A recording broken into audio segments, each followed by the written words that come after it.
አርፈህ ተቀመጥ ነው። በቃ እዚህ ውስጥ አትግባ ነው። ለምን? እሱን ለመግደል ሲል መሳሪያ ይገዛል። ይሄ መረጃ ባለታሪካችን ጋር ይገባል። ሰው ማሳ ላይ ገብተው እንደሚንከባለሉ ነገርኩ እኮ ለእኔና ለአንተ ነው እንጂ የሚከብደው ለእነሱ ኢትስ ኮመን ነው ያለው። የሚገርም ወርቅ አፈራው አለ። አያቴ ብቻ አይደለም ጅብ የሚጋልበው እና አልኩት አጎቴ ከተኛበት የጠፈር አልጋ ላይ ተነስቶ ሲሄድ አይ ዛሬ የሚሆነው ነገር ማየት አለብኝ አልኩኝና በተለመደው ሰዓት ላይ እስኪወጣልኝ ጠበቅኩኝ አለ። ሲወጣ ተከትዬ ወጣሁኝ። ስራውን በተግባር በማሳየት እያስመሰከረ የሚገኘው ድርጅታችን ቴምር ፕሮፐርቲስ አሁን ደግሞ ከቤተ መንግስት በቅርብ ርቀት ላይ በምትገኘው አዋሬ ላይ የ35% ዳጎስ ያለ ቅናሽ አድርጎ የመኖሪያ ቤቶቹን እነሆ ይላቸዋል። ባለ 1 መኝታና ባለ 3 መኝታ ቤቶችን በተለያየ ካሬ አማራጭ ከ5.5 ሚሊዮን ብር ጠቅላላ ክፍያ ጀምሮ የቤት ባለቤት መሆን የሚችሉበትን እድል በረጅም ጊዜ አከፋፈል ስርዓት እንዲሁም ካለምንም ተጨማሪ ወለድ ቤቶችን የግሉ ያድርገው ይሉታል። ያስታውሱ፣ የቀሩን ቤቶች ውስን ስለሆኑ ፈጥነው ይደውሉልን። ለበለጠ መረጃ በ0931 43 13 20 ላይ ይደውሉልን። ቴምር ፕሮፐርቲስ።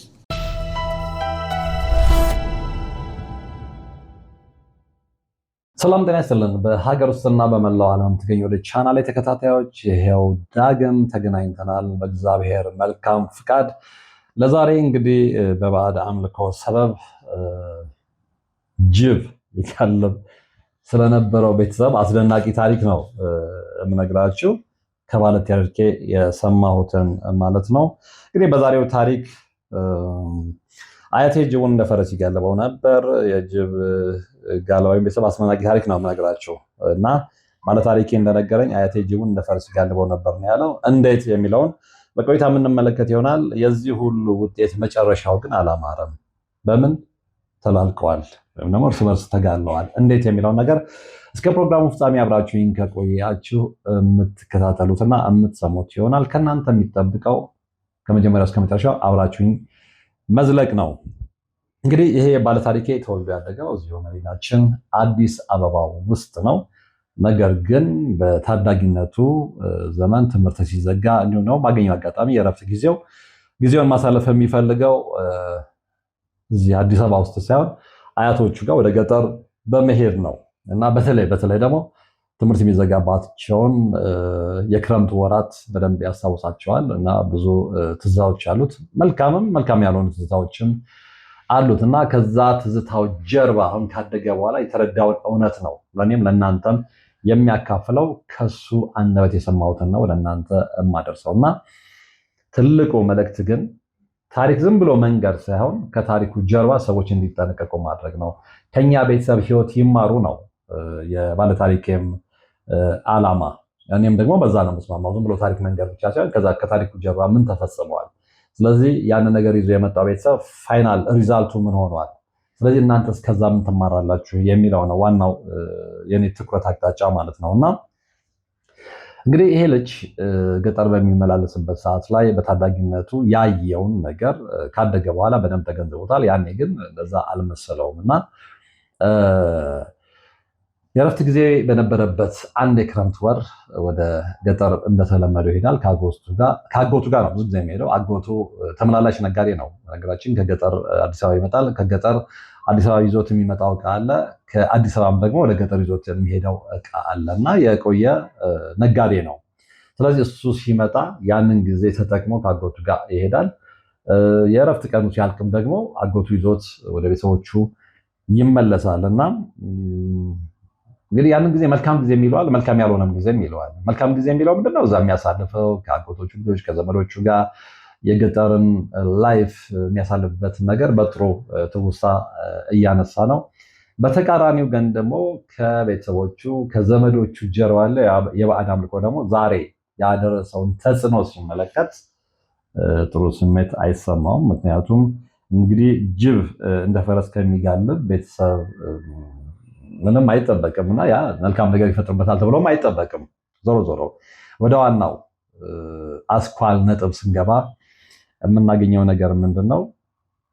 አንዴ ክረምት ወር ላይ እንደ ልማዴ እዛ በሄድኩበት ሰዓት አለ ለሊት ሁሌ ሳስተጓጎል አጎቴ ይነሳል አለ። እኔ ለሽንት ይመስለኝ ነበር ነው ያለው። ያቺ ታይም የተለመደች የሽንት ሰዓት ነው። በቃ ይወጣል ነገር ግን እንደዛ እንዳለ ደግሞ ከወጣ በኋላ ቆይቶ ነው የሚመጣው እና ለሽንት ያን ያህል ጊዜ የሚያስቆይ አይደለም። እና አንድ ቀን ምንድነው ይሄ ነገር አልኩኝና አለ ተንቼ ከነበረበት መደብ ላይ ተነሳው። እዛ የተለመደ ነው እንግዲህ አልጋ አለ በትክክል ግን ልጅ ስትሆኑ አንዳንዴ ቅብጠቱም አለ ወይም ደግሞ የተለየ ነገር ስለሆነ ካልጋ ዛሬ ደግሞ መደብ ላይ ልተኛ ልትሉ ትችላላችሁ፣ ወይ ደግሞ ከአንዱ ያጎታችሁ ልጅ ጋር ቁርበት አንጥፋችሁ መሬት ልተኙ ትችላላችሁ። እና ይሄ የተለመደ ነው። አብዛኛው ኢትዮጵያዊ ተመሳሳይ ህይወት ስላለው ማለት ነውና መሬት ላይ የዛለት መሬት ላይ ተኝቻለሁ አለ። ያ ከአንድ ያጎቱ ልጅ ጋር ማለት ነው። ልክ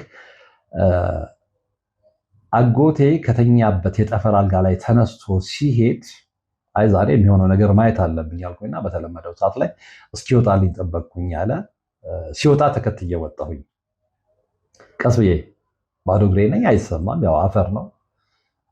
ልክ በር ከፍቶ ከወጣ በኋላ ያ ብዙ ጊዜ አይታችሁ ከሆነ የገጠር ቤቶች ሳንቃው ወይም ደግሞ በሩ ስንጥቅ አለው እና በዛ በስንጥቅ ውስጥ ስመለከት አለ በረቱ አለ። በረቱን አልፎ ነው የወጣው አለ። ሰፊ ሜዳ አለ።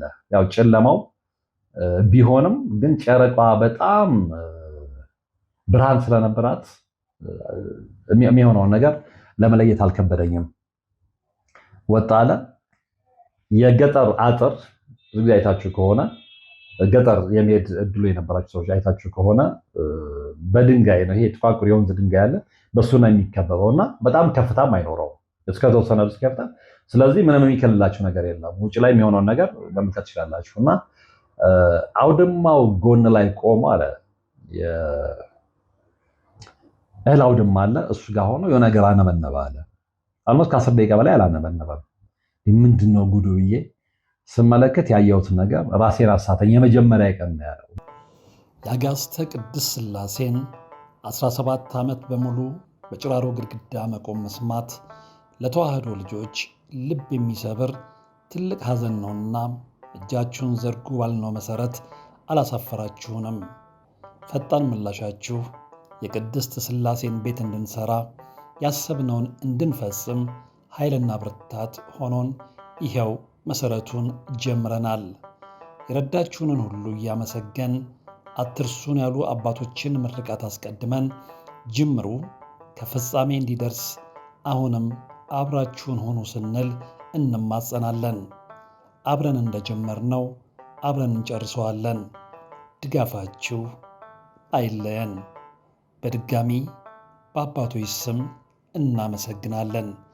የአጋዕዝተ ቅድስት ሥላሴ ቤተ ክርስቲያን አሰሪ ኮሚቴ። ምንድነው የሆነ የነገር አክተው መጣና ጅብ እየጋለበ መጣ። ጅቡ ብቻውን መጣ። ከዛ በኋላ ጅቡ ላይ አጎቴ ወጣ።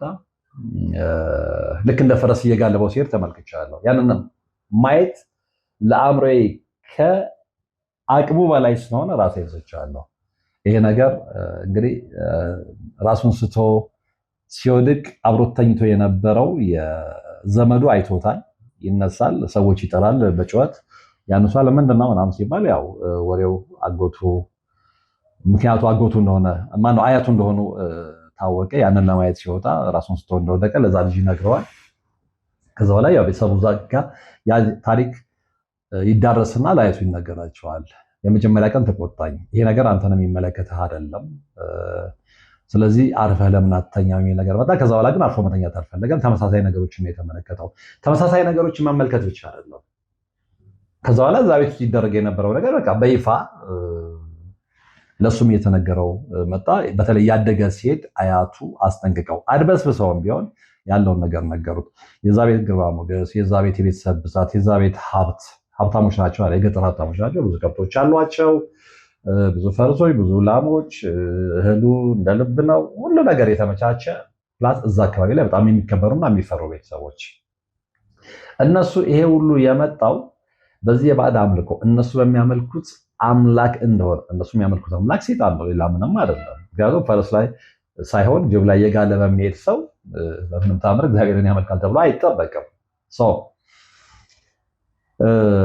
ከሌሎች ኮተቶች ባሻገር ማለት ነው። እዛ ቤት እንግዲህ ጨሌ እንደሚመለክ የተለያዩ ሴሬሞኒዎች በተለያየ ጊዜ እንደሚደረጉ ወንዝ ጋር ተሄዶ የሚደረገው ምናምን ሁሉ አውርቶኛል። እዛ ዝርዝር ውስጥ አልገባም። እኔ በጣም ትኩረቴን የሳበውና በጣም የገረመኝ ይሄኛው ስለሆነ ነው። እና ይሄ ብቻ ሳይሆን ይሄ ልጅ እንግዲህ በጣም አተኩሮ ሲከታተል አያቱ በጅብ ጀርባ ላይ የጋለቡ መሄዳቸው ብቻ አይደለም፣ ሰው ማሳ ላይ ገብተው እንደሚንከባለሉ፣ የሰዎች ጎጆ አጥርጋ ሄደው እንደሚንከባለሉ፣ ያ የሰላቢ መንፈስ ነው። የሌሎችን ሀብትና ንብረት ለመስለብ ነው። እንግዲህ ያ ሁሉ ሀብት የመጣው በዛ ነው ማለት ነው። ይሄንን ሁሉ ይደርስበታል ይሄ ልጅ እና አያቱን ቁጭ ብሎ ያወራቸዋል። አንድ ቀን ብቻቸውን ሲሆኑ ሲያወራቸው አሁንም ደጋግሞ የሚለኝ ነው ያለው፣ አርፈህ ተቀመጥ ነው።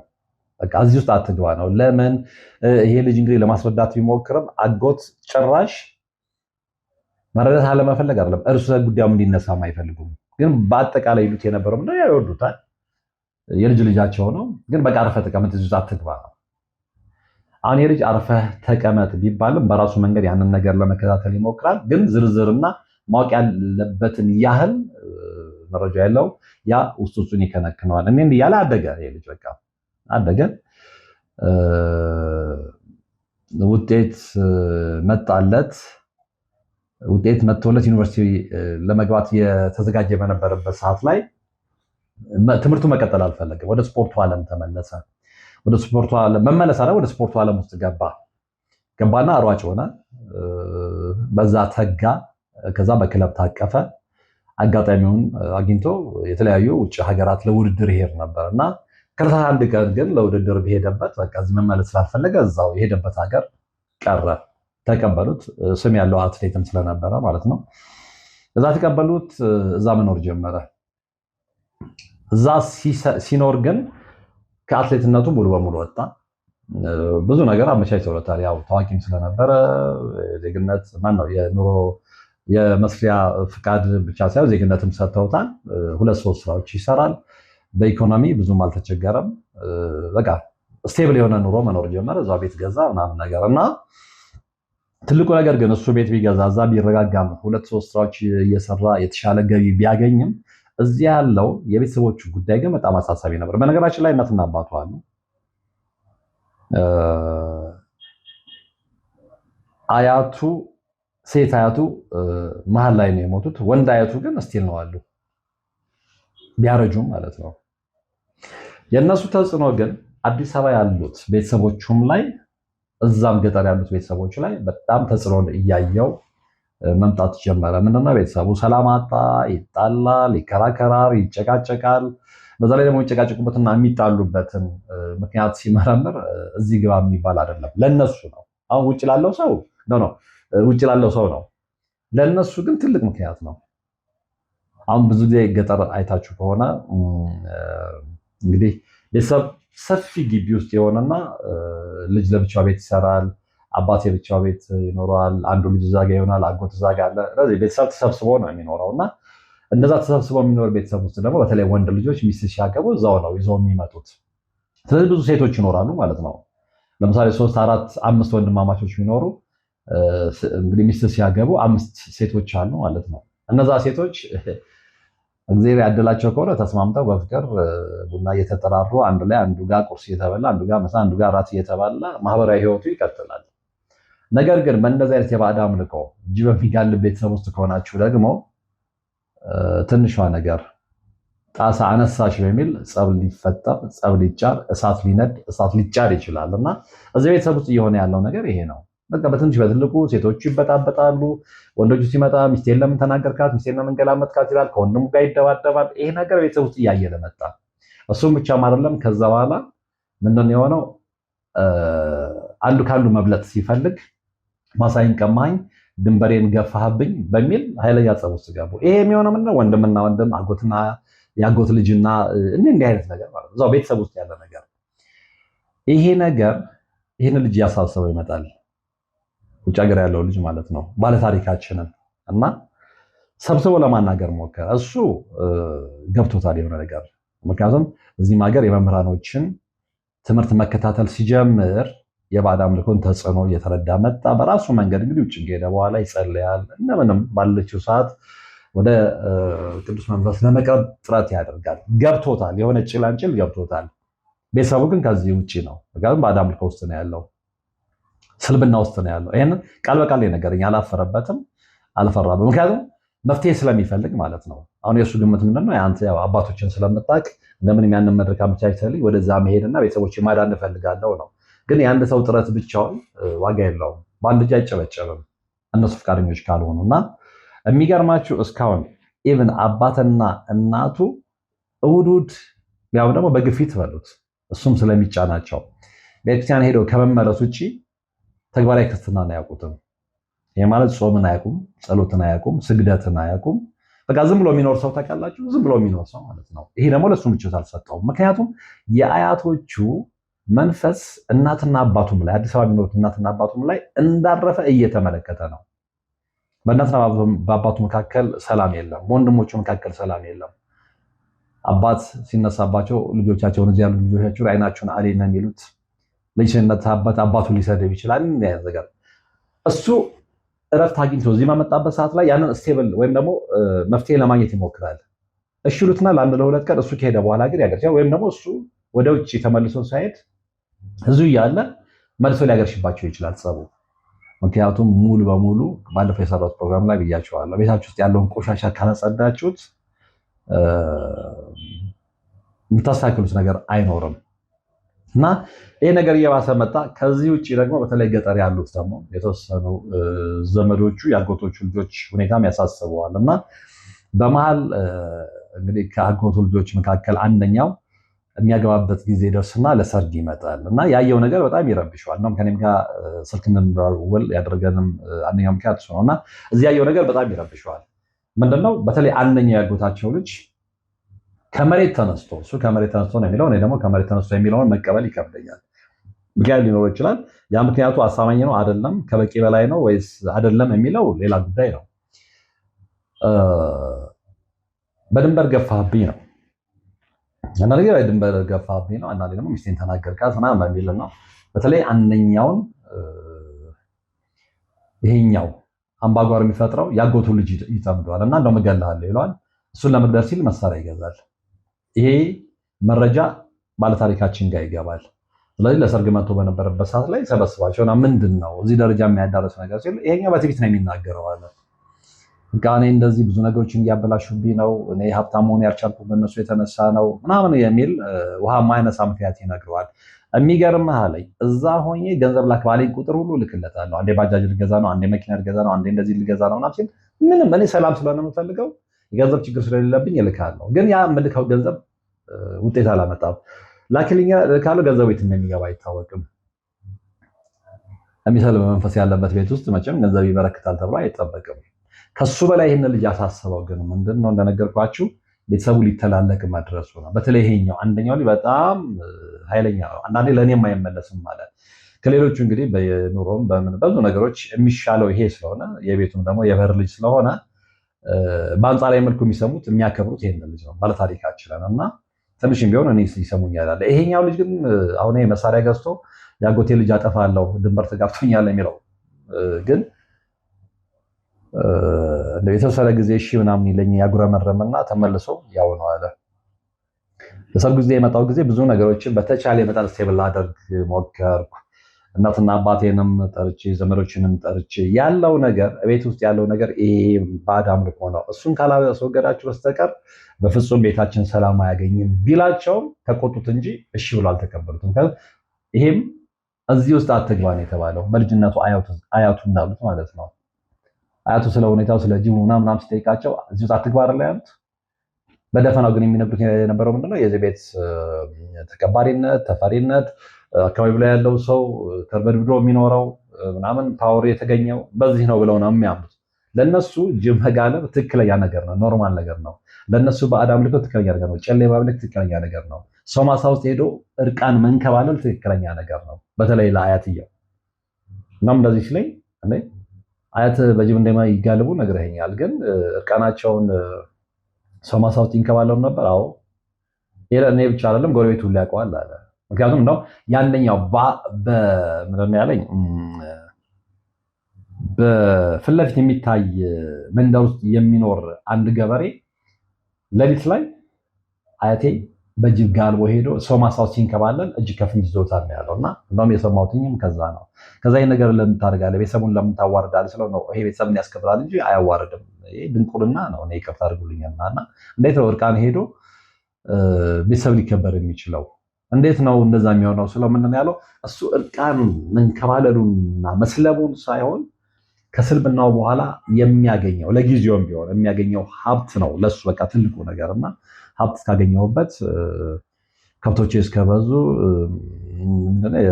ፈረሶቼ ቁጥራቸው እስከጨመረ አይነት ነገር ይሄ ምክንያት የማይሆን ምክንያት ስለደረስ ማንም በማድረገው ነገር አያገባውም ነው። ለመሆኑ የአካባቢው ሰው ይህንን ተግባር ያውቃል ወይ ብዬው ነበረ። በደንብ ያውቃል ነው ያለው። ያው ስለሚፈራ ቤተሰቡ፣ አብዛኛው ቤተሰብ ደግሞ የታጠቀ ስለሆነ ብዙም ስለሆነ ሰው እያጉረመረመ ዝም ይላል እንጂ ሰው ያውቀዋል፣ ጎረቤት ያውቀዋል፣ ሀገሩ ያውቀዋል ነው ያለው። ግን ማንም በዚህ ጉዳይ ላይ አንስቶ ይፋ መናገር አይፈልግም። ምክንያቱም ከዛ በኋላ የሚመጣውን ነገር ስለሚያውቅ ማለት ነው። እና በዛ አይነት ሁኔታ ቤተሰቡ ቀጠለ። በኋላ እዚህ መጥቶ መክሮ ምንም ተመልሶ ሄደ። የሚኖርበት ሀገር ውስጥ ሰርጉም አለፈ ሄደ። እሱ በሄደ በወር ውስጡ ነው እንደፈራው ያ መሳሪያ የገዛ ልጅ ድንበር ተጋብቶኛል፣ ወሰኔን ነክቷል ያለውን ያጎቱ ልጅ የገደለው። የባዕድ አምልኮ መጨረሻ ውጤቱ ይሄ ነው። ለነገራችሁም የፈለኩት ይሄን ነው። እሱም እንድናገር በእኔ በኩል የፈለገው ይህንን ነው። ባዕድ አምልኮ ፋይናል ውጤቱ መጥፎ ነው። ይህንን ነገር ተናገር ነው። ይሄው እየተናገርኩ ነው፣ የሚሰማ ሰው ካለ ማለት ነው። እና አሁን ስጋቱ ግን ይሄ ብቻ አይደለም። ልጁ ጠፍቷል አለ፣ መያዙ አይቀርም። ግፋቤ ሊሄድ የሚችልበት ቦታ ይጠረጥራል። ያው ፖሊስ ወንጀለኛን ፈልገው ማግኘት ስራው ስለሆነ ቀኑ ምን ያህል ይቆይ እንጂ የሆነ ሰዓት ላይ ይያዛል። በቁጥጥር ስር መዋሉ አይቀርም። በቁጥጥር ስር መዋሉ ብቻ ሳይሆን የእሱ በቁጥጥር ስር መዋል ቤተሰብ ውስጥ የሚፈጥረው ተጽዕኖ አለ። ከዛ በኋላ ደግሞ እሱ የገደለው ልጅ ወንድሞች ደግሞ የእሱን ቤተሰቦች ማጥቃታቸው አይቀርም። እየዛቱ ነው ያለኝ። እንግዲህ ልብ አድርጎ በጠላት መሀል አይደለም ይህ ጦርነት የተነሳው፣ በቤተሰብ መካከል ነው። ባጎት ልጅ፣ በወንድም ልጅ፣ በእንደዚህ አይነት ነገር ማለት ነው። አሁን ብዙዎች የሚሰጡት ምክንያት ምንድን ነው? እንዴ ድንበሩን ተጋብቶ እንደዚህ አድርጎ እንዲያርጎት ሚስቱን ተናግሮበት ሰድቦበት የወንድ ልጅ ክብሩን ካላስጠ ነው አይደለም። ይሄ እንደ ዓለማዊ ምክንያት እንደ ገፊ ምክንያት ይቆጠራል እንጂ ከዛ ጀርባ ያለው እንደሚያባለው ደም የሚያፋሰው የደም ግብር የለመደው ቤተሰብ ውስጥ የሚመለከው ባዕድ አምልኮ ነው። ይሄ ልጅ ገብቶታል ባለ ታሪካችን። እሱ ዙሪያ ያሉት ገጠርም አዲስ አበባም ያሉት ቤተሰቦች ግን አልገባቸውም።